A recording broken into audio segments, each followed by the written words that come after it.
അപ്പോൾ നമ്മുടെ ഷാജി എന്നോടൊപ്പം ചേരുന്നു പത്തനംതിട്ടയിൽ നിന്ന്. ശ്രീ ഷാജി. ഹലോ, നമസ്കാരം. നമസ്കാരം.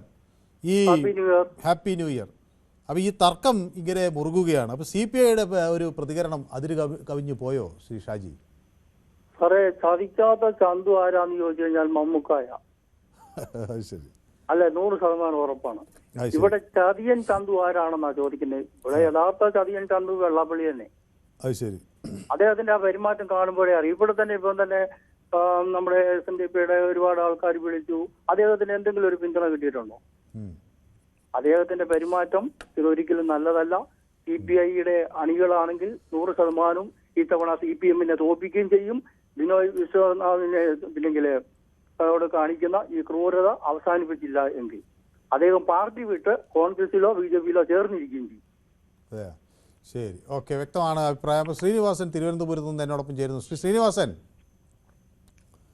ഈ വെള്ളപ്പള്ളിക്ക് നാണാവില്ല ഇങ്ങനെ ഈ പിണറായി വിജയന്റെ മൂട് താങ്ങി നടക്കാനായിട്ട്? മുഖ്യമന്ത്രിയല്ലേ? അപ്പൊ മുഖ്യമന്ത്രിയുടെ കൂടെ കാറിലൊക്കെ ഒരു ഗമയ്ക്ക് പോയിക്കൊണ്ട് എന്താ തെറ്റെന്താ? സാറേ, ഇയാൾക്ക് എന്തിന്റെ കേടാ? ഉമാ തോമസിന്റെ തെരഞ്ഞെടുപ്പ് മുതൽ പറയുന്നതാ പിണറായി വരും LDF വരും. 6 തെരഞ്ഞെടുപ്പുകൾ എന്നിട്ട് തൊപ്പിട്ടിരിക്കുന്നു പിണറായി വിജയൻ. ഇപ്പോഴത്തെ ഈ പഞ്ചായത്ത് മുനിസിപ്പാലിറ്റി എല്ലാവരും തൊപ്പിട്ടിട്ടും പറയുന്നു പിണറായി വരും. അയാൾ പറഞ്ഞുകൊണ്ടിരിക്കണം, എന്നാലും പിണറായി വരാണ്ടിരിക്കുള്ളൂ. ഇയാൾക്ക് നാണാവില്ലേ? ഈ SNDPക്കാർക്ക് ഇവനെ ചോന്ന് നടക്കാൻ നാണാവില്ലേ? ഇവനൊക്കെ കഴുത്തി പിടിച്ച് പുറത്താക്കേണ്ട കാലം കഴിഞ്ഞു. നാവുരുത്ത വളരെ മോശമായിട്ടുള്ള നെഗറ്റീവ് അല്ലാണ്ട് ഇയാൾ പറയില്ല. ഇയാൾക്ക് മോശപ്പെട്ട് ഇയാളാണ് ശരിയായിട്ടുള്ള ചതിയും ചന്തു, അല്ലാണ്ട് വേറെ CPIക്കാരൊന്നുമില്ല. CPIക്കാർ ഇപ്പൊ തുറന്ന് പറഞ്ഞുകൊണ്ടിരിക്കുന്നു വെള്ളപ്പള്ളിനെ ഇനി ചുമക്കാൻ പറ്റില്ല, ഇനി ചുമന്നാ നമ്മള് ഇവിടെ ഫെയർ ആയിക്കൊണ്ടിരിക്കുന്നു. എന്നിട്ടും പിണറായിക്ക് ഇത് മനസ്സിലായി ഇല്ല. എന്തിന്റെ സൂക്കടാന്ന് പിണറായിക്കുമ്പോ മനസ്സിലാവില്ല. അടുത്ത തെരഞ്ഞെടുപ്പ് നിയമസഭയിൽ പറയും പിണറായി വരും. കൃത്യമാണ്. അപ്പൊ ശ്രീ വിജയൻ കൊല്ലത്താണ് വിളിക്കുന്നത്. ശ്രീ വിജയൻ, നമസ്കാരം. ഈ SNDPയുടെ വലിയ കേന്ദ്രമാണ് കൊല്ലം.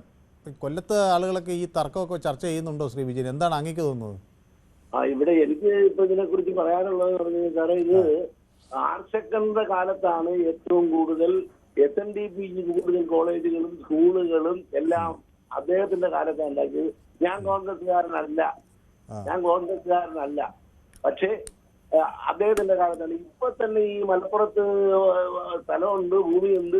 ഒരു ഗവൺമെന്റിന്റെ കയ്യിൽ നിന്ന് ഒരു പെർമിഷൻ മേടിച്ച് കോളേജ് കെട്ടിക്കൂടായിരുന്നു. ഈ 10 കൊല്ലം ആയില്ലേ ഇപ്പം.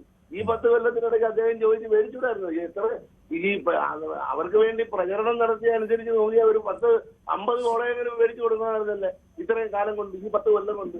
അത്രത്തോളം പ്രചരണം നടത്തിയല്ലേ ഇവർക്ക് CPM-ന് വേണ്ടി ഈ മനുഷ്യൻ. ഞാൻ SNDPക്കാരനാണ് സാറേ. പറയാതിരിക്കുന്ന എങ്ങനെയായത്? ഇത് പറയാതിരിക്കാനൊക്കൂ? അപ്പൊ SNDPക്കാരൊക്കെ തന്നെ ഈ നേതാവിനെ ഇങ്ങനെ വിമർശിച്ചാൽ എങ്ങനെയാ ശ്രീ വിജയൻ? SNDPക്കാർ തന്നെ നേതാവിനെ ഇങ്ങനെ വിമർശിച്ചാൽ എങ്ങനെയാ? അല്ല, അത് പറയാതിരിക്കാനൊക്കത്തില്ല. അത് പറഞ്ഞേ പറ്റൂ. ഇത് ഇങ്ങനെ പോയാൽ ദിവസേന വന്നും കൊണ്ട് മൂന്നാമത് അയാൾ വരുന്നത് നമ്മളല്ലേ അനുഭവിക്കുന്നത്? ഈ പാവത്തങ്ങളല്ലേ സാറേ അനുഭവിക്കുന്നത്? എന്തെല്ലാം കാര്യങ്ങളിൽ വിലക്കയറ്റവും കാര്യങ്ങളുമായിട്ട് നിൽക്കുന്നത്. അദ്ദേഹം എന്തെങ്കിലും ഒന്ന് ശ്രദ്ധിക്കുന്നുണ്ടോ? ഈ സ്വർണ്ണക്കൊള്ള പോലും ശ്രദ്ധിക്കുന്നില്ല. അങ്ങേരെ അറിയുന്നില്ല. അങ്ങേർക്ക് അറിഞ്ഞുകൂടാ.